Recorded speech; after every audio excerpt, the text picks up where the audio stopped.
O que eu queria deixar aqui, talvez, de recado para vocês é o quanto é importante uma agenda de autocuidado. E eu acho que eu vou adorar o livro nesse sentido, né?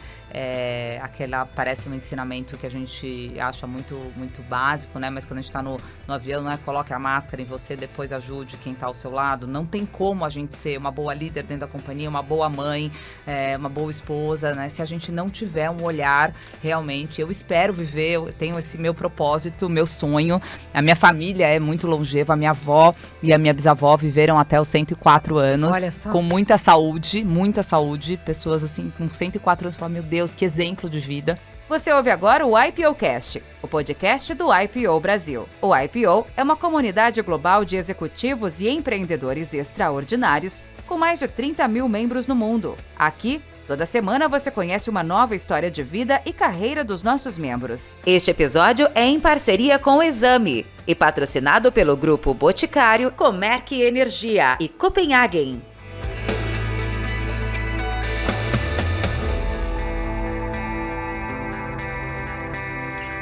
Caros ouvintes, bem-vindos a mais um episódio do IPOcast, o podcast do IPO com Exame, onde nós temos o privilégio de conversar com grandes lideranças do empresariado brasileiro, aprendendo de suas lições e de sua trajetória. Hoje comigo eu tenho o meu querido amigo, Ventura. Prazer, Rosana, estar aqui com você. E hoje a gente tem uma grande IPO, empresária, que vende alegrias para o povo brasileiro, para todos nós. Por favor. Bom, é uma delícia apresentar a minha amiga Renata Moraes Vick. A Renata tem uma trajetória incrível, fabulosa. Ela é formada em publicidade e administração e começou na empresa com seu pai há 25 anos, adquirindo e transformando a Copenhagen. Então, por isso é uma delícia, não só pela presença, mas pelo que ela representa, né? Trazendo uma empresa de que faturava, no seu momento, 35 milhões de reais para 1,7 bilhões, que justamente há poucos dias acaba de ser vendida para a Nestlé. Então, o nosso ícone do chocolate brasileiro indo com o ícone de chocolate suíço. Renata, um prazer ter você conosco nesses dias tão turbulentos. Obrigada pela sua presença. Obrigada, Rosana. Um prazer. A gente estava aqui já, né, nos bastidores, ensaiando esse podcast já aqui há algum tempo. Então, que bom nessa semana tão importante, tão emblemática.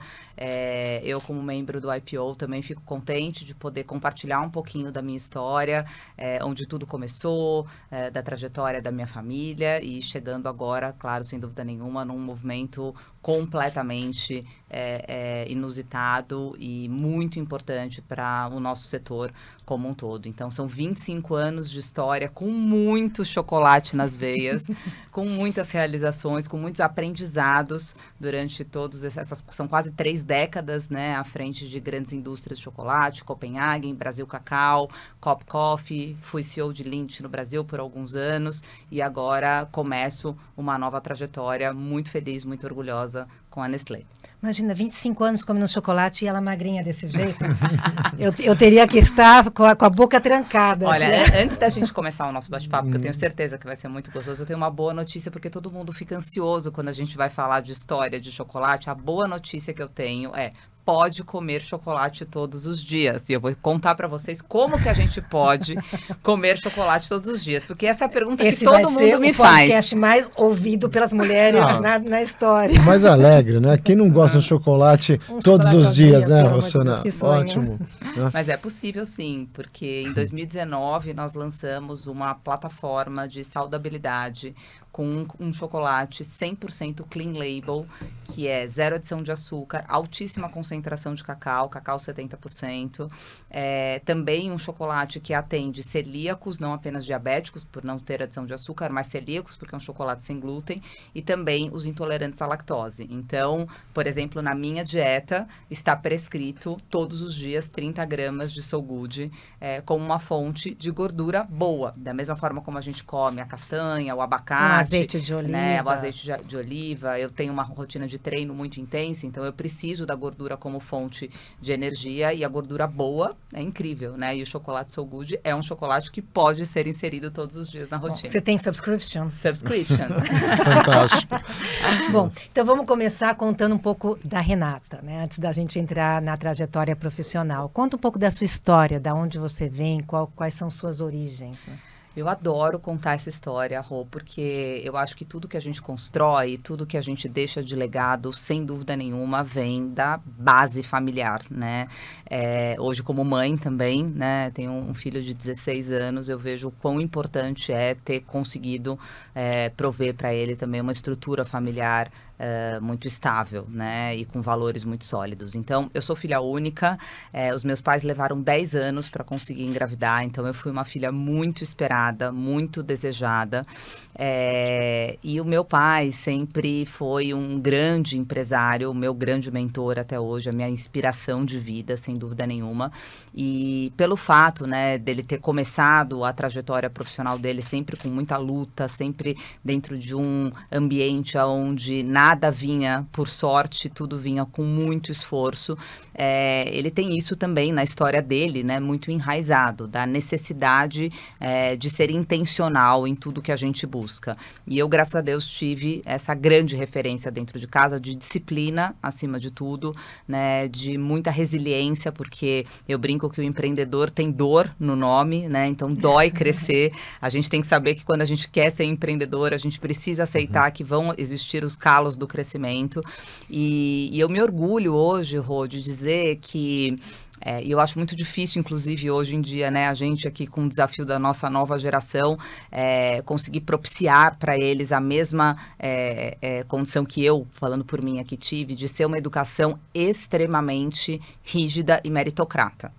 E eu agradeço todos os dias a minha mãe, também é uma grande referência para mim, que sempre soube priorizar a família, sempre soube valorizar os principais conceitos que trazem uma família como um esteio realmente daquilo que a gente deve buscar, mas eu tive uma educação muito rígida, a gente brinca lá em casa que era uma educação quase que militar. A minha mãe falava a 4 ventos ali, para quem quisesse ouvir, olha, a Renata aqui em casa não tem chupeta e babador.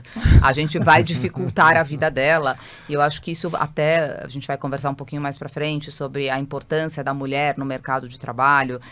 Eu agradeço todos os dias dos meus pais terem me forjado uma mulher forte, né? Porque a gente pode olhar pela janela e olhar a desigualdade absurda, o abismo que ainda existe, apesar das grandes evoluções que a gente vem acompanhando, mas eu fui educada sempre para olhar para o espelho, né? Eu nunca olhei pela janela e dizia, mas aqui vai ser mais difícil, mas aqui existe uma situação diferente para mim do que vai acontecer para outras pessoas que têm talvez um vento a favor. Eu nunca contei com vento a favor. Os meus pais realmente me forjaram para entender que dentro de casa eu ia encontrar a segurança necessária, o amor acima de tudo. Meu pai falava que a mão que afaga é a mão que aperta, então não tem problema nenhum, né? Existia amor, existia segurança dentro dos valores que a minha família me passou, mas sem chupeta e babador. Ou seja, o que eu quisesse conquistar, eu teria que fazer por merecer. Incrível. Fantástico, né? E Renata, quando você começou, com exemplo, é nítido a inspiração do seu pai na sua vida, né? E a sua mãe. Como que você começou a carreira empresarial, né? Ali, logo cedo, o exemplo dele, você começou a trabalhar com ele, conta um pouco para nós. Muito legal essa passagem. Bom, eu comecei muito jovem, eu comecei a trabalhar com 16 anos, por iniciativa própria, e meu pai fala até hoje que não teria dado certo se fosse o inverso, né? Se não fosse intencional, como eu sempre aprendi na vida, que a gente constrói o nosso caminho, constrói os nossos sucessos. Então, partiu de mim a vontade de começar a trabalhar. Ele tinha o laboratório Virtus, sempre foi um grande empresário na indústria farmacêutica, e ele tinha recém-adquirido a Copenhagen há 2 anos. Ele comprou em 96, eu iniciei minha trajetória em 98, completo 25 anos esse ano. E aí eu vi uma grande oportunidade, né, tendo ele como uma grande referência, de entrar, né, numa empresa recém-adquirida, ainda com um trabalho de cultura muito grande a ser desenvolvido e alicerçado, e, portanto, vi a oportunidade de construir e colocar a minha digital, deixar o meu DNA numa empresa que estava começando. Tinham, na época, 90 lojas, eu vi uma grande oportunidade de estruturar o modelo de franquias. O modelo de franquias no país ainda era também algo... Não, o modelo de franquias no Brasil hoje existe há 30 ter 5 anos mais ou menos, então estava ali começando de forma muito incipiente ainda, tudo muito embrionário. Fiz grandes colegas, né, Marcelo Scherto, Adir Ribeiro, até hoje a gente cresceu junto com o franchising, né, André Eurico, enfim, grandes parceiras minhas aí nesse modelo de estruturação, por isso eu sou tão apaixonada pelo franchising, eu acho que isso mudou por completo o DNA da companhia, né, eu nasci no campo, eu fui vendedora, eu fui gerente de loja, eu cuidei das cadeiras comerciais, eu cuidei das cadeiras de franchising, branding, marca, produto, canal, então eu sou uma CEO que vem do campo, né, que tem um olhar muito focado, eu sou, assim, aficionada pela jornada do consumidor, eu não fico no escritório, né, a gente está em setembro, eu já visitei 180 lojas esse ano, né, eu sou uma CEO muito sola de sapato, as pessoas brincam e falam, Renata é CEO sola de sapato, eu falo, isso é um elogio, né, porque dentro do escritório eu não encontro solução para nada, agora quando eu me conecto com o meu stakeholder, quando eu estou com o meu franqueado, com o meu cliente final, com o meu vendedor de loja, na missão linha de frente, fazendo as minhas caravanas pelo Brasil, é onde eu consigo agregar maior valor para a companhia. Mas enfim, eu comecei com 16 anos, pedi essa oportunidade e olha o que eu ouvi do meu pai para comprovar a primeira parte aqui do nosso bate-papo de que não existe chupeta e babador e nem tapete vermelho. Ele falou, maravilhoso, é tudo que um pai quer, ainda mais partindo de você, não partindo de mim. Mas se você achou que a sua vida estava difícil até agora, prepare-se. Né? Eu realmente vou fazer da sua vida, no bom sentido, uma vida mais difícil, porque é isso que vai te forjar também uma executiva, forjou como mulher, como filha, como pessoa, e espero que eu consiga também te forjar como uma boa empresária. E naquele momento, ele deixou muito claro, eu acho isso tão sublime, mas é tão verdadeiro, que existe uma diferença muito grande entre herdeira e sucessora, né? Herdeira é um papel que você não conquista, né? Infelizmente, a lei brasileira hoje te dá o direito, independente de qualquer mérito que se tenha, né? Agora, ser sucessora significa que você tem que estar preparada para aquele desafio. E eu acho que ele me deu a oportunidade, eu soube me preparar e nós trabalhamos por alguns anos juntos, foi ótimo, aprendi demais, mas nos últimos anos eu já estava trabalhando sozinha, enfim, ele já estava numa cadeira de conselho, depois eu fiz a parceria com a Advan. Em 2020, ele saiu por completo da operação. Eu fiquei quase 3 anos com a Advan como CEO e sócia da Advan. Só ele vendeu a participação. Eu me mantive como acionista e executiva. E agora continuo também como sócia e CEO nessa parceria com a Nestlé. Mas você calma um pouquinho, que ela já pulou de 96 para 2000 agora, presente. Um overview. E assim, ontem a gente estava aqui recente com o Degas, também ele falou assim, pô, eu sou operação, né? Eu não estou VC, né? Então, você vê a sua paixão quando você fala que você está na loja, você está visitando e tal. Então, e começando o franchising lá em 1990, né? Você estava em 96. Conta como que é a história de colocar isso no Brasil, né? Porque você expandiu não São Paulo, você expandiu em todos os estados. De 90 né? lojas de 90 para 1.100. Então, assim, você tem uma história do brasileiro, né? Do que é a cultura e vendendo alegria, né? Eu brinco assim, que o chocolate para mim é alegria, né? É uma coisa que te energiza, que te dá prazer, né? E todos nós praticamente crescemos com Copenhague, né? Linha benta, língua de gato, o ovo de chocolate crocante, isso faz parte da nossa infância, né? Quando você ganhava um ovo de chocolate da Copenhague crocante, era o máximo, era o the best que existia, né? O melhor. E agora os biscoitinhos que eles têm, o panetone, nossa, só melhora. E você entrou e perfez toda a indústria, né? Então, desde a produção, marketing, os canais, e como que foi esse desafio? Montar a equipe? Conta um pouquinho só experiência nesses 20 anos aí, detalhado. E acho que também, nós, enquanto você conta, acho que trazer um pouco também, você falou da questão da família empreendedora, né? Da autoexigência, mas um pouco desses valores que como foi receber a Copenhague, que vinha de uma determinada família e foi transformada também pelos valores e pela cultura da sua família. Muito legal, Rô. Bom, eu acho que quando eu iniciei, eu vi uma grande oportunidade no sistema de franchising, como eu disse, que estava bem incipiente ainda, como uma força motriz de expansão, né? Então, para que a gente conseguisse expandir, garantindo padronização e pudesse deixar como responsabilidade do franqueador toda a estratégia de marca, produto, canal e a execução, essa é a boa relação quando me perguntam, né, o sucesso de um sistema de franchising é quando você consegue elucidar muito bem o papel das partes. Então, com o franqueador, que é detentor da marca e do know-how, principalmente no nosso caso, que tem uma especificidade assim muito peculiar, que a gente é uma vertical de negócio. Nós somos indústria, nós somos varejo de lojas próprias, varejo de franquias. Então, são os 3 marcas com DNAs completamente diferentes. Então, tem uma série de especificidades. Então, cabe ao franqueador definir estratégia e cabe ao franqueado trabalhar o tático operacional muito bem. E para isso, a gente precisa munir com programas de excelência, com muito treinamento, com transferência de know-how. E eu, como eu disse, sou uma aficionada por entender melhor a jornada do consumidor. E vi que eu tinha na mão uma marca muito forte, né, já na época com 70 anos, com muita tradição. E eu digo que eu flertei com a maior inflexão estratégica, né, da minha carreira, porque naquele momento eu tinha milhares de dúvidas, como todos os empreendedores, e tudo bem nós termos um monte de dúvidas, isso é ótimo, isso fomenta a nossa inquietude positiva, isso nos traz perguntas e questões que nos fazem refletir mais antes da tomada de decisão. E eu tinha muitas dúvidas e uma certeza. A certeza que eu tinha era assim, se necessário for, não sei o que eu vou encontrar pela frente, mas se necessário for, eu mudo tudo ao redor da Copenhagen para não mudar a Copenhagen. Porque, por exemplo, o teu depoimento de que Copenhagen faz parte da sua história, para mim era o ativo mais valioso da Copenhagen. Era a única marca, e continua sendo, depois estamos aqui quase no nosso centenário, com 95 anos de existência, uma marca que marca os momentos. A gente assina, inclusive, dessa forma, né? Copenhagen, quando tem marca. Porque quando eu chego aqui com uma sacolinha vermelha da Copenhagen tão icônica e que tem uma inha benta, uma língua de gato, um bombom cherry, ou uma Páscoa, um Natal, a gente sabe que não vai ser hoje, o dia de hoje aqui, uma quarta-feira comum, né? A hora que a gente terminar aqui esse nosso delicioso podcast e abrir as nossas línguas de gato e as nossas inhabentas, com certeza, né, a gente vai lembrar desse dia aqui com carinho, com alegria, com afeto. Então, tem um espectro que eu gosto muito de falar, uma parte da nossa estratégia, mas eu acho bastante legal para o ouvinte, que assim, o chocolate por si só, quando você fala em chocolate, ele é delicioso. Né?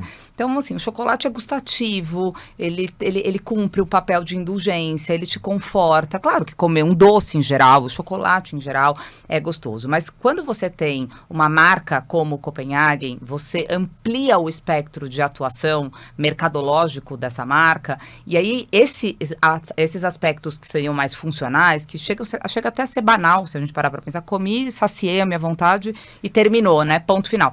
Quando você tem o valor agregado de uma marca que se conecta emocionalmente com os seus consumidores, aquele ato de comer o chocolate, ele não é um ato corriqueiro e nem é um ato banal. Ele é um momento onde você está construindo memórias afetivas. Você lembrou... celebração. Exato, você lembrou da sua infância. Então, olha a responsabilidade quando você fala dos valores da família, né? Eu tenho essa responsabilidade de perpetuação da marca sob esse legado, sob o legado de uma marca que gera conexão, que transforma o comum em extraordinário, ao memorável.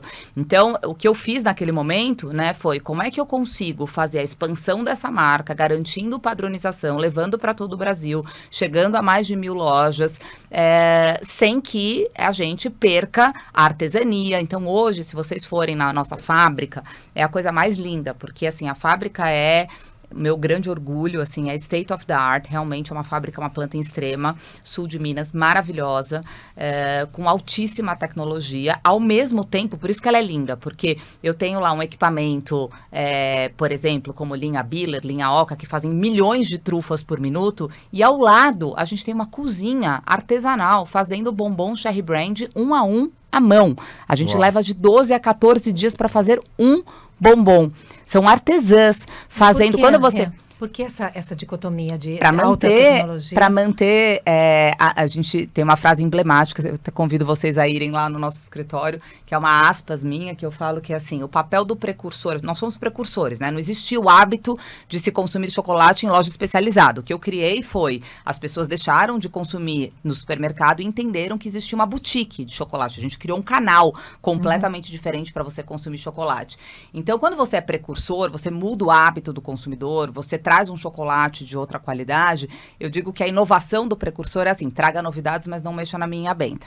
Ele espera, essa frase é a frase emblemática que explica tudo, né? Aqui eu posso falar 40 minutos com vocês, talvez essa frase é a que vá explicar e tangibilizar o nosso walk the talk aqui, né? Que é, você espera que, com a credibilidade que você atribui a Copenhagen, se tiver que vir uma novidade, não vai vir na mão de alguém que está chegando, tem que vir pela mão do precursor. Mas quando você chegar na loja da Copenhagen, você quer a sua inhabenta, nem melhor, nem pior. Exatamente como o seu Davi fazia.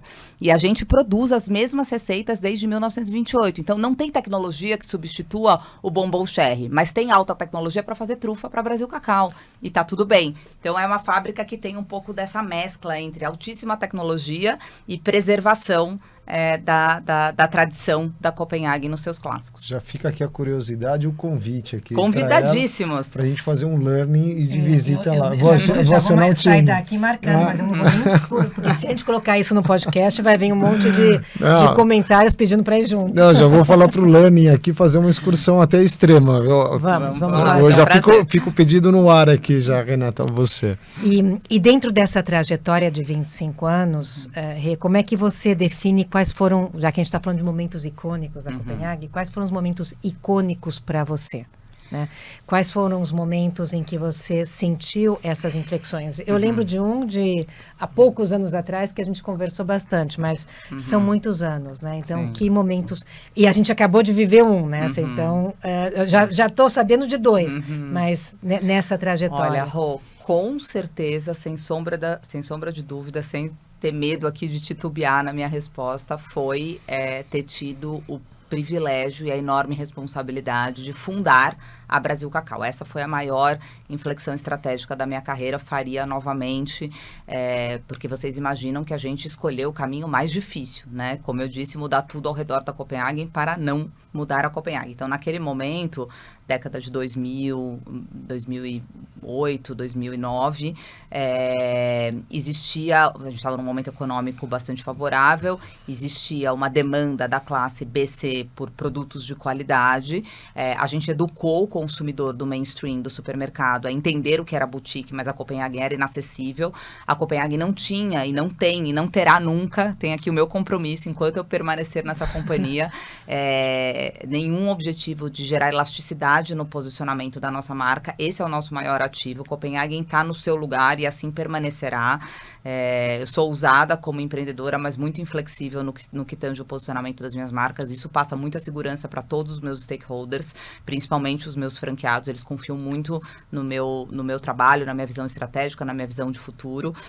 Então, naquele momento, eu tinha aproximadamente 20 mil leads, ou seja, candidatos a novas franquias, e a gente tinha 250 lojas da Copenhagen. A gente não via a possibilidade naquele momento de ir para cidades tão pequenas, de fazer um plano tão focado em rua, de ir para shoppings mais democráticos, e aí eu entendi que a gente poderia usar o nosso know-how de franquias, o nosso know-how industrial, o nosso know-how de gestão de pessoas, para empreender uma nova marca. Mas foi uma grande inflexão estratégica, porque a gente escolheu o caminho mais difícil, que era não beber, né, do awareness que Copenhagen tinha. Então não tinha um buy Copenhagen, não tinha uma relação para o consumidor final, da porta para dentro, sinergias capturadas, da porta para fora, marcas com DNAs completamente diferentes. Então, nasceu o Bruno, meu filho, e nasceu a Brasil Cacau. Eu falo que são os 2 Bs da minha vida, né, que eu tenho paixão, eu tenho uma adoração por Brasil Cacau, é a minha marca querida do coração.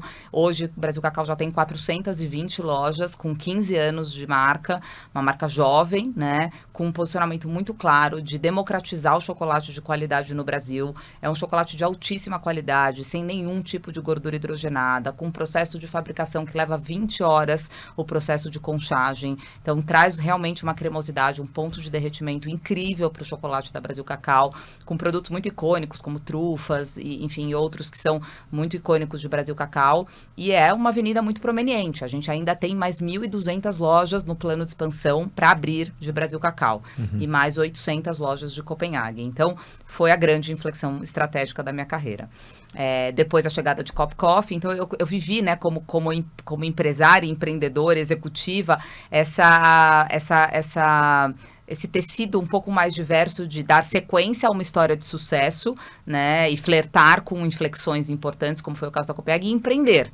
que é diferente, né? Quando você empreende uma marca do zero e você faz aquilo acontecer, você faz nascer, você escolhe o nome, você olha o branding, você entende que território ela vai operar, como que você vai mobilizar os seus stakeholders para aquele momento de grande barulho dentro da companhia, porque isso tudo gera e mexe um pouco nas estruturas da companhia como um todo. E eu adoro poder mesclar um pouco de continuar, né, numa agenda de história de sucesso continuada com Copenhague, ao mesmo tempo que a gente traz frescor com novas marcas nascendo dentro do grupo. Perfeito. Fantástico.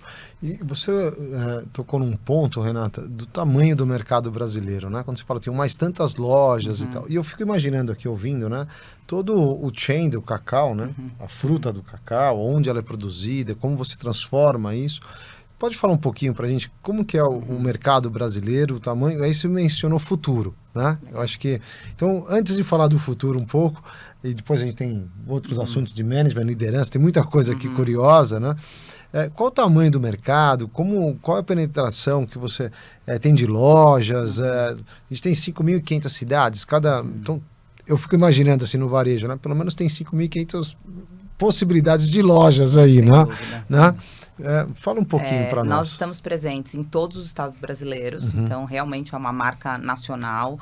Essas 1.100 lojas, aproximadamente 60% das lojas Copenhagen, 40% Brasil Cacau, muito bem posicionado ali, Copenhagen com mais concentração em shopping, agora fazendo o plano de expansão mais focado em rua.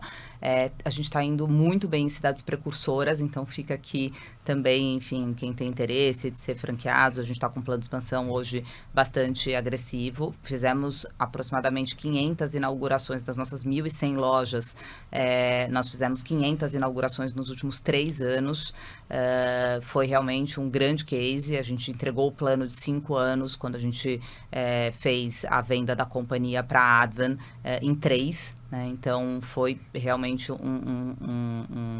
antecipamos muito o plano, né? O que estava previsto para 5, conseguimos fazer em 3. Estamos presentes em todos os estados brasileiros, aproximadamente 300 cidades, então ainda tem, né? Como você mesmo colocou ali, muitos municípios, cidades que comportam lojas Copenhagen, que comportam lojas Brasil Cacau. Tem um ponto muito interessante, que é uma crença minha, eu digo que é quase que um dogma, eu não consigo me desfazer dele e cuido muito para que eu não me desfaça dele, porque eu acho ele muito poderoso, muito vencedor, que é, quando você tem um plano de expansão muito arrojado, o plano de expansão ele não anda sozinho, ele precisa necessariamente que o plano same-store sales seja até mais agressivo do que o plano de expansão. Porque quando a gente desenhou o plano de expansão junto com a Bain Company e que a gente viu que cabiam aproximadamente 2.000 lojas, 1.200 da Brasil Cacau, 800 da Copenhagen, a gente percebeu que só era possível avançar para um parque ainda maior de lojas porque o same-store sales estava crescendo muito acima do que o mercado vinha fazendo. Então, a nossa captura, né, do mercado endereçável de chocolate, a nossa eficiência estava sendo muito maior.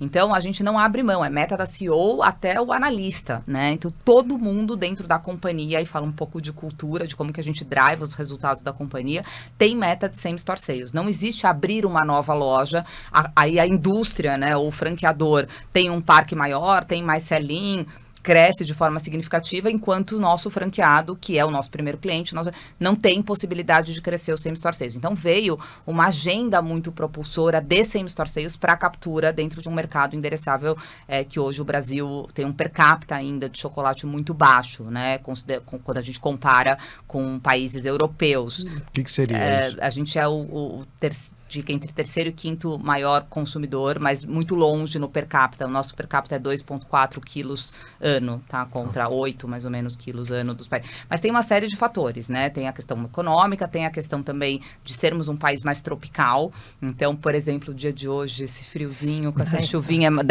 eu vou sair daqui, já vou dar uma olhada, porque eu sou aquela CEO também, eu brinco sola de sapato e tracking de sellout na veia, né? Eu olho o sellout todo momento aqui.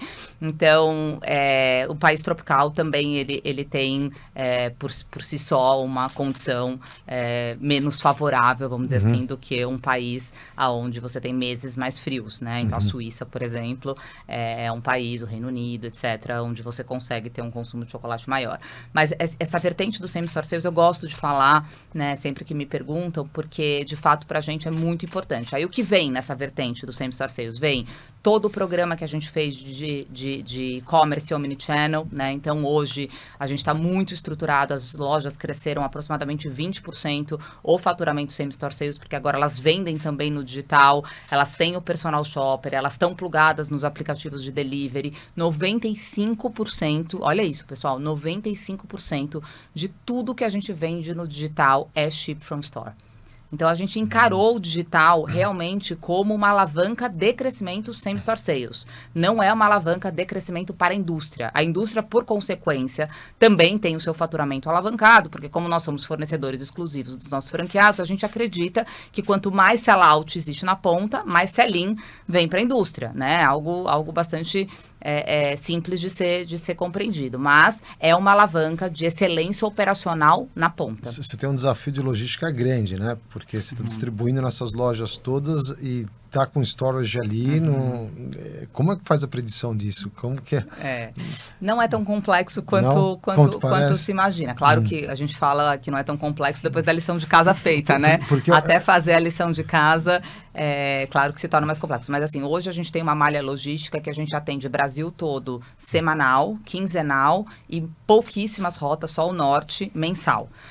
Então, o franqueado consegue trabalhar com uma previsibilidade muito alta de estoque. De novo, é uma marca que tem, pelo fato de ter 95 anos, um forecast muito apurado, né? Os desvios são muito pequenos. O que, de fato, é mais visão indústria, menos visão varejo, são os sazonais, a Páscoa e o Natal, que aí a gente faz os showrooms e apresenta as coleções para os nossos franqueados com 8 meses de antecedência. É importante que eles façam os pedidos, porque a gente produz sob demanda, mas no dia a dia eles podem fazer pedidos semanais, quinzenais, mensais, então o ajuste de estoque é muito legal. E a entrada de toda a jornada, eu gosto de chamar de jornada, porque não é o e-commerce, né, é um ecossistema digital, de toda a jornada digital, ajudou muito o franqueado também a fazer mais venda no físico. Olha que curioso. Apesar do nosso nível de ruptura ser muito baixo, por essa facilidade dele conseguir fazer o ajuste semanal, quinzenal, existiam, normal, alguns produtos que o franqueado ficava um pouco mais resistente. Não vou trabalhar com produto de curva C, ele não trabalhava muitas vezes com sortimento, ou ele achava melhor num sazonal acabar o produto um pouquinho antes, não ir até o final da data sazonal, com risco de alguma necessidade de sell-off pós-data, etc. Quando entrou o digital, a única prerrogativa que a gente deu é o seguinte, olha, é para vocês, a gente está fazendo um investimento milionário para que vocês tenham uma ferramenta à disposição de vocês para crescer o same-store sales. A única contrapartida, não tem take rate, a gente não cobra nenhuma taxa, é super exceção, a gente não cobra nenhuma taxa do franqueado. O que a gente pede para o franqueado? Estejam abastecidos. Por quê? Porque a gente trabalha como se a gente fosse um marketplace, a gente captura o pedido, manda para o CEP mais próximo e aí a loja pega o pedido. Se ela não tem, o chain seller vai escolhendo até 5 outros endereços e só em última hipótese que volta para o CD, que não é eficiente, né? Aí entra a complexidade logística. Por que eu vou pegar um pedido aqui para mandar para Manaus? Se eu tenho loja em Manaus, eu tenho loja em Belém, eu tenho loja, enfim, todos os estados brasileiros. Então, ele vê qual é o índice, vamos dizer assim, de perda de vendas dele, às vezes porque ele não tinha um produto e a gente não explica. Então, se eu recebo um pedido que tem 10 inhabentas e um Palito São Paulo, e ele não tem estoque do Palito São Paulo, ele perdeu a venda de 10 inhabentas porque ele não tinha o Palito São Paulo. Então, isso fez com que ele trabalhasse com uma cobertura de estoque maior, e com uma cobertura de estoque maior, ele também passou a vender mais no físico, né? Porque loja mais preenchida, com maior sortimento, também fica mais atrativa aos olhos do consumidor que está buscando uma experiência na loja física. Então, foi um golaço. Olha, voltando aqui para CEO Sola de Sapato, eu entendo você perfeitamente, tendo trabalhado 15 anos em venda direta como CEO.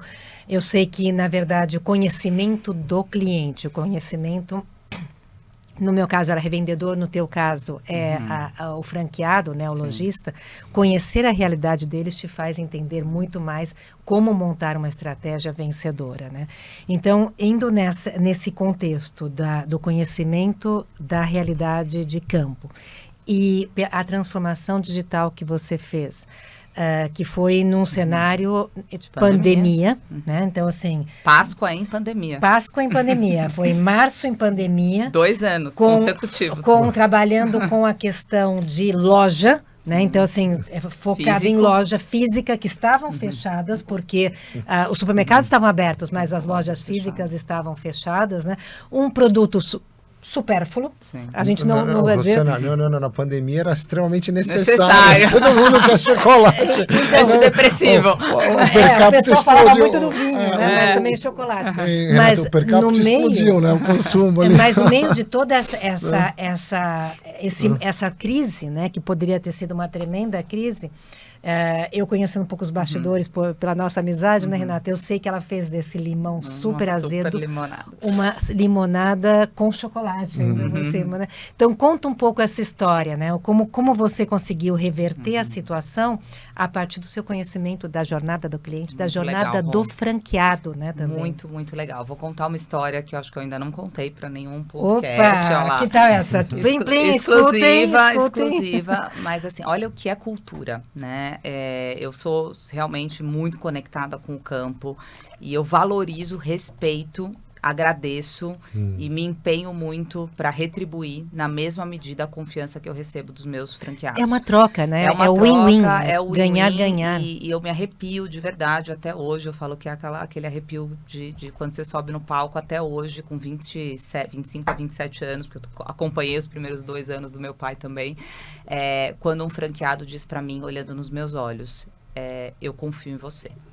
Isso, para mim, tem um valor imenso, né? Saber que eu tenho a confiança do meu time, né? Eu considero eles como o meu time, né? Meu time interno, meu time de franqueados. E eles só confiam em mim porque eles sabem que eu não tô lá no escritório, né? Resolvendo o problema no Excel. Eu tô na ponta, entendendo. Então, quando eu entro numa loja, eu sei o que o consumidor quer. Eu sei a dor do franqueado. Eu conheço a operação. Eu já fui operadora, eu já fui vendedora, eu já fui supervisora, eu já fui diretora comercial. Então, isso, de fato, traz uma credibilidade muito grande de você resolver problemas sob a ótica de quem já operou, né? Você é parceira deles, parceira. Né? E aí, na crise, quando eu disse que eu não contei pra ninguém, eu me lembro que sola de sapato, eu estava voltando de Brasília, fazendo todas as regionais, porque ia ter Páscoa, até então, pra gente, Covid era China, né? Assim, não ia chegar aqui, não tinha nenhum empresário, todos os meus amigos CEOs, não, gente, imagina que vai fechar, Brasil vai fechar a loja? Não vai fechar, vai ter alguma medida aqui e tal, mas não vai, as coisas começaram a piorar, e eu rodando regional. Desembarquei em Congonhas, nunca vou me esquecer, 9h15 da noite, tinha feito 8 lojas naquele dia, feito uma reunião com todos os meus franqueados de Centro-Oeste que foram para Brasília me encontrar. Minha diretora comercial me liga e fala, Renata, as lojas amanhã acordam fechadas. Eu falei, meu Deus. Faltavam 12 dias para Páscoa. A Páscoa é 40% da rentabilidade anual do franqueado e 30% do faturamento anual da nossa companhia. E ela acontece nos últimos 10 dias. Não é que a Páscoa, a gente tinha vendido 10% do portfólio, ainda tinha 90% do portfólio de Páscoa para vender. Falei, bom, gente, estamos num pivô rígido. Eu batizei a pandemia de pivô rígido. Pivô rígido é quando você está numa situação que você não fez nada para estar nela, né? Era a maior crise sanitária do mundo. E eu falei, não tem problema, Marici, fica tranquila. Eu tô indo pro escritório agora, 9h15, chamo o time. Eu tava com a Hartman House, que é uma consultoria que nos ajuda fazendo o plano de expansão, refinando o plano de expansão. Eu pivotei a Hartman House, falei, vocês vão cuidar do meu comitê de crise, a gente vai montar um plano agora à noite.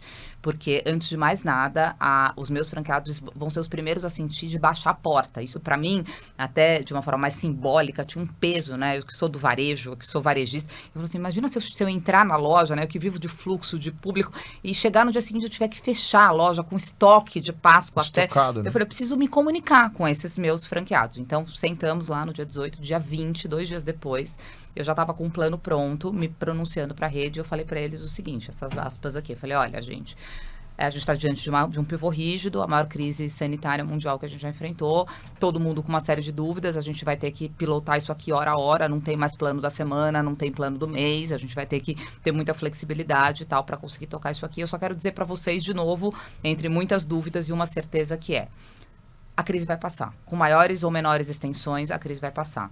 E as relações continuam. Quando eu estiver na bifurcação, eu vou olhar para as relações.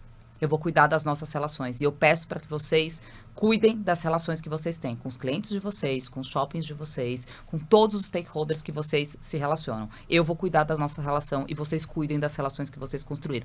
Isso virou, né, assim, uma força motriz. Eu nunca vi... Isso é cultura, Renata. Isso é cultura. Eu nunca vi a cultura falar tão forte das pessoas. Assim, estamos sendo cuidados, as pessoas estão sendo priorizadas, a crise vai passar, as relações ficam, a gente não vai fazer sprint, a gente vai fazer maratona. Nesse momento aqui, a gente vai escolher um e-commerce que não é contingência, a gente vai pensar em como a gente vai desenvolver algo que quando terminar a pandemia, isso fica como legado e fortalece o sistema como um todo. A gente foi com um plano de contramedidas para esses franqueados, né, de suporte, enfim, tudo que a gente podia fazer, tanto financeiro quanto suporte operacional. A gente vendeu 95% da nossa Páscoa no full price, com portas fechadas. Olha o que a cultura é mobilizadora. 95% de sell-through. Olha. Tínhamos vendido 10%. A gente vendeu 85% da Páscoa que estava no estoque sem nenhuma loja do Brasil aberta. Sem ter, né, um e-commerce omnichannel como a gente tem hoje. Incrível. Vendendo no WhatsApp, vendendo no iFood, vendendo no Rappi, trabalhando personal shopper. Enfim, a gente mobilizou, foi a força mobilizadora sem da tecnologia. cultura. Em 2020 com não a tinha, vontade, né? né? Com a vontade, com a cultura falando mais forte. E com esse compromisso, olha que legal, né? Conectando com o primeiro bloco aqui que a gente estava conversando. A gente tem uma responsabilidade de fazer parte do ritual da Páscoa do brasileiro. Então, claro que tinha um objetivo comercial, todo mundo precisava vender, os estoques estavam ali, a gente não podia, né, morrer com aquele estoque, mas eu via, e eu fui para as lojas, gente, assim, eu fiquei com os meus franqueados lá, realmente fazendo o negócio acontecer. E eles diziam assim, a dona Maria, o seu José, tá me ligando chorando que não vai ter ovo crocante na Páscoa dele. Eu preciso fazer esse ovo chegar na casa do seu José. Assim, são poucas as marcas que conseguem entrar nas famílias brasileiras com essa responsabilidade, né, de marcar o momento, de ser emblemático, de transformar a Páscoa. A Páscoa de muitas famílias brasileiras não teria sido a mesma se a gente não tivesse pensado em como fazer um esforço adicional para a Páscoa chegar. Então, tinha um objetivo comercial? Claro que tinha um objetivo comercial, mas eu senti na pele nesses 25 anos, para mim foi a minha maior emoção de ver como realmente o time de franquias, o meu time interno se mobilizou para fazer acontecer, olhando para o consumidor final. E aí conta um pouco, dentro dessa esteira, como evoluiu a inovação, né? Então, o que vocês conseguiram evoluir naquele momento de crise? Qual foi o pontapé para o momento seguinte e o que você está vendo em termos de inovação para o futuro? Rô, eu gosto muito de trazer uma reflexão, ela também é bastante simples, mas para mim ela é bem execuível, que é assim, eu acho que se você me pedisse para elencar qual é o maior diferencial do Grupo CRM em termos de cultura, eu diria para você que é a nossa capacidade de execução. Quando você tem uma estratégia muito clara e coloca muita disciplina na sua estratégia, ou seja, não se seduz, e é difícil porque a nossa marca é sedutora, né? Ela pede vários apêndices, né? E se a gente fizesse isso, se a gente fizesse... Eu sou uma generala, eu aprendi muito isso, né? De pouco e muito e o que muda o ponteiro, né? Então é isso, é a expansão, é o same-store sales, é a relação de jornada de excelência com franqueado, são 3 grandes escolhas e a gente não fica, M&A, e olha aqui, olha a coisa pequena. Então, assim, quais são realmente as grandes escolhas? E a pandemia nos trouxe, sem dúvida nenhuma, uma aceleração dos drivers de crescimento da companhia. Então, hoje, o que a gente olha aqui como caminho de inovação, de crescimento para triplicar o tamanho da nossa companhia, que é o que a gente tem como próxima meta, né? Já dobramos, agora queremos triplicar o tamanho da nossa companhia. É muito foco no crescimento sustentável das próprias lojas, com iniciativas como digital, portfólio, produto, entrada em jornadas de presente, que não apenas Páscoa e Natal, tem todo um trabalho mapeado para a gente ser cada vez mais relevante em outras datas, como mães, namorados, um pipeline de inovação, para vocês terem uma ideia. Hoje a gente tem aproximadamente 300 SKUs por marca. A gente em Natal e Páscoa entra com mais 80 a 100 SKUs, então trabalhamos por ano aí com aproximadamente 1.000 SKUs por ano das duas marcas, e a gente renova o nosso portfólio numa taxa altíssima. 15% do nosso portfólio todo ano vem de inovação.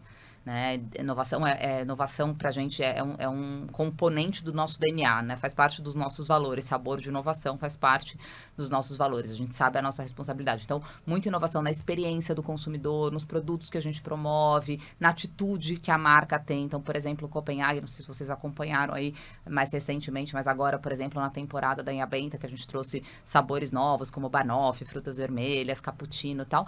Nós, por exemplo, entramos dentro do mundo da moda, né? Então, a gente desfilou em Abenta no Fashion Week, né? Que marca hoje, né, pode pedir licença para conversar com o seu consumidor fora do óbvio, né? Então, fizemos um evento incrível com collabs, onde a gente lançou uma coleção de acessórios, de roupas, fizemos uma collab com Arezzo agora, onde o icônico Língua de Gato ganhou protagonismo e estampou as bolsas, os sapatos, os cintos, os acessórios da Arezzo numa coleção com mais de 20 mil peças vendidas em 15 dias. Né? Então, pra gente é muito icônico saber que as nossas marcas e as nossas submarcas, a gente é uma casa de submarcas também, isso é interessante, né? Porque às vezes você tem uma marca muito forte que é só o guarda-chuva institucional. Quando a gente fala aqui de chumbinho, de inhabenta, de língua de gato, de lajotinha, de bala leite, quase que não tem nome e sobrenome, né? Ninguém fala Inhabenta Copenhague. Inhabenta é sinônimo de categoria, é Copenhague. Então, ser uma empresa centenária que tem também marcas que fazem 70, 80, 90 anos de história, pra gente é um grande orgulho, um grande prazer. Bom, ela já falou de futuro, já falou de meta, que ela quer, né, vai dobrar, triplicar. Falou dos ícones. A gente podia falar um pouquinho da energia da Renata, que você vê que é vibrante, né? Você falou que ela é uma atleta de alta performance. Você ouviu algumas palavras que ela usou com alguma reincidência, né? Disciplina, autoexigência, né?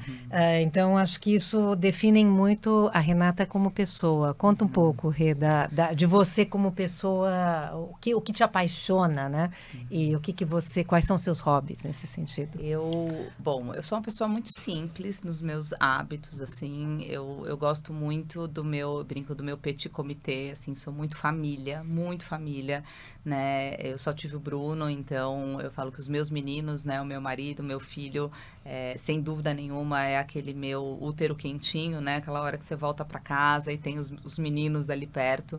Eu adoro aos finais de semana, eu tenho casa em Angra, eu brinco que é onde eu vou buscar oxigênio, né? Então, essa Renata que vocês estão vendo que realmente tem uma energia quase que visceral, né? Eu sou muito movida a desafios, a entrega de resultados, etc. Mas eu também gosto de, aos finais de semana, ter aquele meu momento de desconectar e conseguir realmente me reabastecer. Adoro navegar, adoro conexão com a natureza, com o mar. É onde eu realmente me sinto muito acolhida, né? Na minha espiritualidade, na minha conexão com Deus, na minha saudade, né? Perdi minha mãe, então é um momento também que eu consigo me lembrar muito dos momentos gostosos que eu tive com ela. E o esporte, né? O esporte, para mim, é quase que nem o chocolate nas veias, né? Eu não consigo viver sem o meu esporte. Água e água. Eu falo, as pessoas brincam, eu falo, hashtag chocolate nas veias, endorfina na alma. Eu falei, é quase isso, né?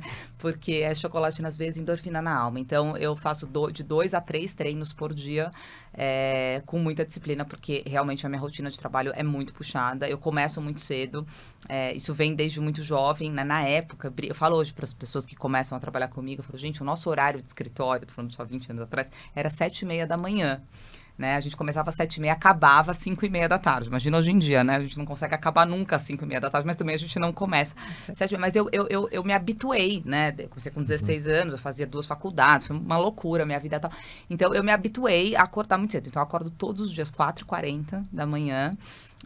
Faço pelo menos um treino de cardio, um treino de musculação de manhã, e eu chego 7h30, 8h no escritório, porque não é mais o horário do escritório, mas eu me habituei, e eu gosto, é a hora que a minha cabeça também, tem gente que funciona mais de dia, funciona mais de noite, eu sou super diurna, então eu gosto de chegar às 7, 8 da manhã, um horário que eu tô bem, eu já começo a organizar, né, tudo que eu preciso fazer e tal. Então, Renata é uma mulher de hábitos muito simples, assim, de gostar de estar em família, gosto muito de estudar sobre o comportamento do consumidor, então gosto muito de ler, gosto muito de assistir séries, gosto muito de viajar, né? Então, as viagens, meu marido e meu filho ficam loucos. Eu falo, meu Deus, mãe, você entra nas coisas, eu fico só olhando o comportamento do consumidor, o que as marcas estão fazendo. É minha fonte de inspiração, né? Assim, as viagens, as lojas. Eu gosto de sair do meu meio mais convencional. Então, assim, Renata, você visita a loja e faz o quadrilátero Iguatemi, eu falo, nem vou nessas lojas, eu falo. Não tenho nada para aprender nessas lojas,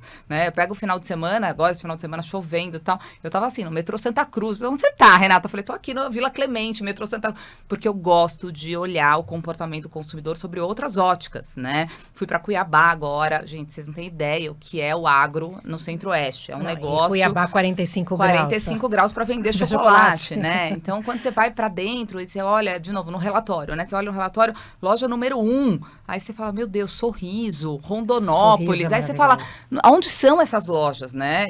Na hora que eu olho que a loja número 1 não é o Iguatemi São Paulo é Rondonópolis, eu falo, meu Deus, tem alguma coisa aqui que eu preciso aprender. Deixa eu ir para lá para entender o que está acontecendo. Então, eu sou muito curiosa e eu falo isso para os meus times, que talvez a minha característica mais proeminente que ajude a CRM a fazer esse crescimento muito exponencial é que eu mantenho viva a minha inquietude positiva.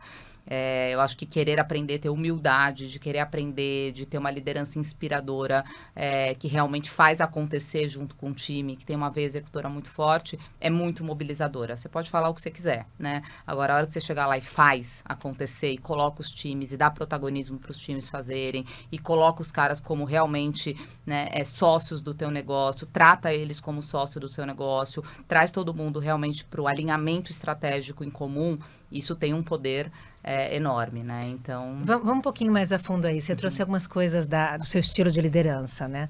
Você falou da questão de estabelecimento de relações, do empoderamento. Conta um pouco, então, da Renata líder, do que você aprendeu do seu pai, como evoluiu isso com a própria Advent e o que você desenvolveu por conta própria. Eu acho que tudo parte, parece simples, mas é muito difícil, são poucas as relações que de fato são fundamentadas nesse valor que para mim é o principal, são relações de confiança. Eu não consigo trabalhar, né, se eu não construir, eu preciso investir, né, para construir, dos dois lados, em relações de confiança. Então, acho que o papel do líder é ser o farol da transformação, é elucidar a estratégia, é trazer alinhamento cultural, é cuidar das pessoas, mas acima de tudo é estabelecer relações genuinamente de confiança. Eu me lembro do meu primeiro fórum aqui do IPO, que a primeira pergunta que me fizeram é: você confia no seu conselho? Eu falei, obviamente. Ele falou, não, porque não é comum, né? Não são todos os CEOs que confiam nos seus respectivos conselhos.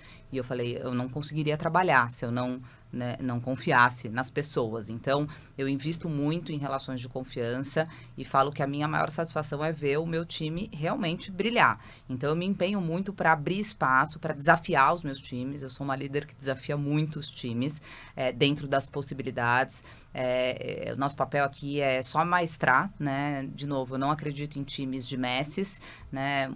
10 messes dentro de uma sala não garante resultado, né? Mas saber reconhecer o talento e de forma individual, mas operar no coletivo tem um valor imenso, né? Então, eu atuo como facilitadora desse time, né? Elucidando estratégia, construindo relações sólidas de confiança, fazendo convergência de objetivo, trazendo o time para jogar junto, deixando claro qual o propósito que a gente está lá e alinhando expectativas e interesses para que todo mundo possa caminhar juntos.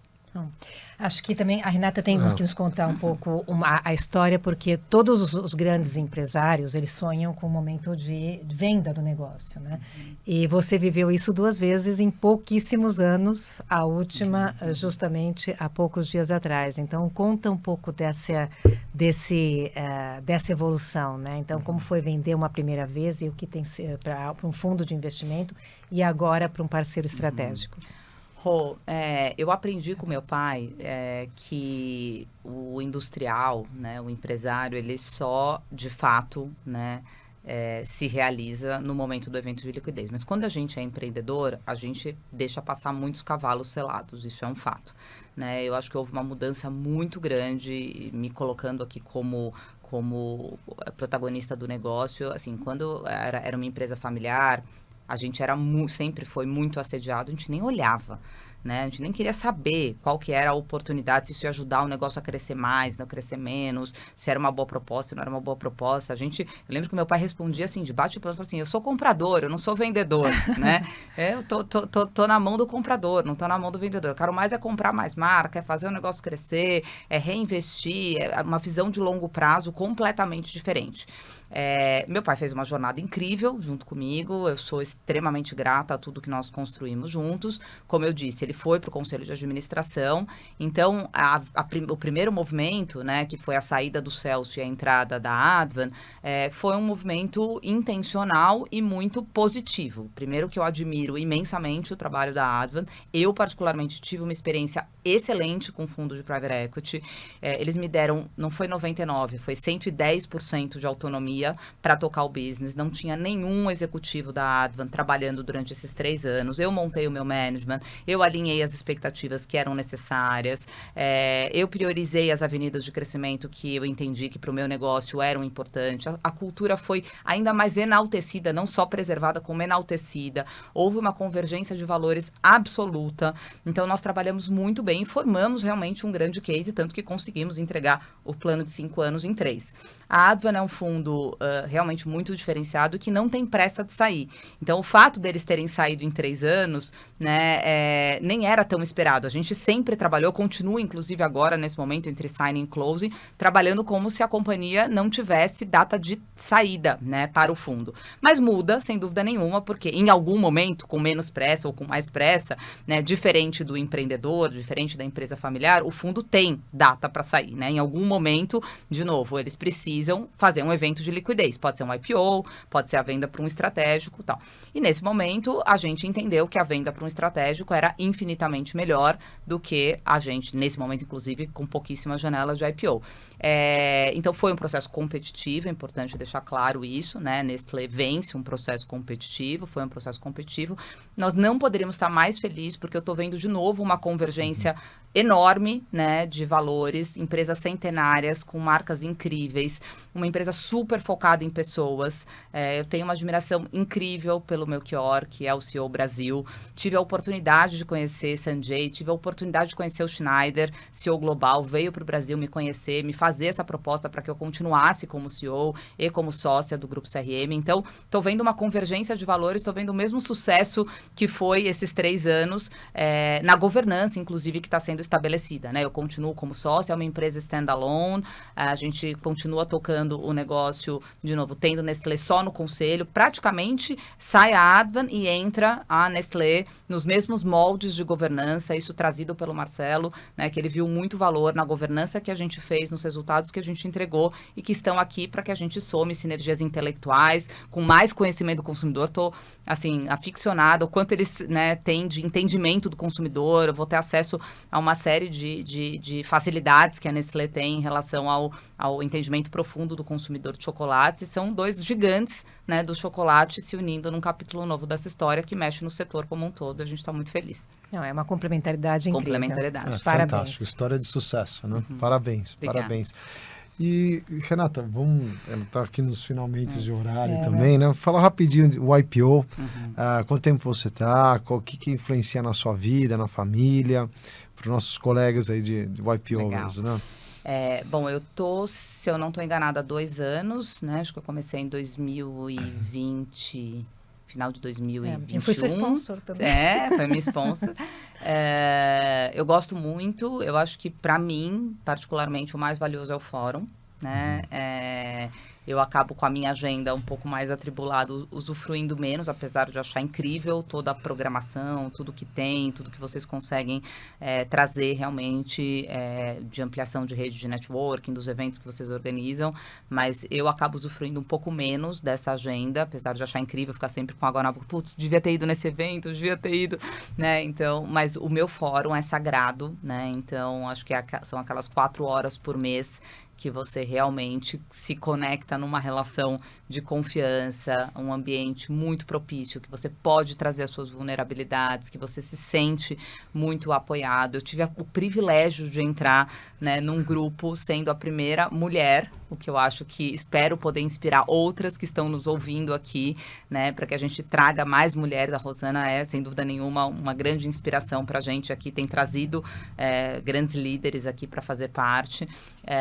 hoje eu e a Nathalie, CEO da Vela, no meu fórum, mas a gente entrou num fórum de Golds, então, assim, foi muito legal, porque eles já estavam há, sei lá, 15 anos juntos e sem ter mulheres no fórum. Então, a gente entrou para quebrar o clube do Bolinha, literalmente, e eles vendo muito valor. Falaram, puxa, mas como que a gente ficou 15 anos sem trazer mulheres para o nosso fórum, né? Eles também sentiram a diferença de ter outras experiências, outras visões. Pensa que lá, né, eles têm esposas, que a gente consegue fazer uma leitura diferente do que eles estão vivendo dentro de casa.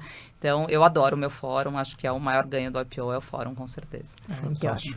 Bom, a gente sempre dá um livro para todos os nossos convidados, e esse a gente escolheu especialmente para você. É um livro do Peter Attia, que fala de Outlive, a arte e a ciência de viver mais e melhor. Olha, né? inspirador. Justamente, a semana passada eu estava assistindo uma série de longevidade na Netflix, em que ele falava dos segredos para poder chegar aos 100 anos. E não só chegar na quantidade de anos, mas na qualidade dos anos, né? E muito do que está aqui dizendo são pontos que você trouxe, né? Então, você falou de dieta, você falou de atividade física, e acho que essas coisas são muito óbvias, mas tem outras coisas que são mais cognitivas e são mais, que tocam no emocional de como você chega, que são o propósito, o porquê você vive e as relações que você constrói. Então, todos esses você trouxe na sua conversa, e eu sabia que com a paixão que você traz na sua vida, esse livro pode te ajudar a trazer um pouco mais de inspiração. Muito legal. Rô, obrigada, eu adoro ler, então já vou começar no final de semana, e acho que, como, só para a gente fechar aqui, né, falei um pouco, sim, do meu lifestyle, dos meus hábitos, da minha alimentação, da minha disciplina, da minha rotina, e de como compor. Não é fácil, pessoal, não estou aqui contando uma história dizendo para vocês que é fácil a gente encontrar tem 24 horas esse ainda, equilíbrio, né? Eu sou humana como todos vocês, então vivo também das mesmas dificuldades, né, com filho, com, enfim, trabalho, casas para administrar, tudo isso, mas o que eu queria deixar aqui, talvez, de recado para vocês é o quanto é importante uma agenda de autocuidado. E eu acho que eu vou adorar o livro nesse sentido, né?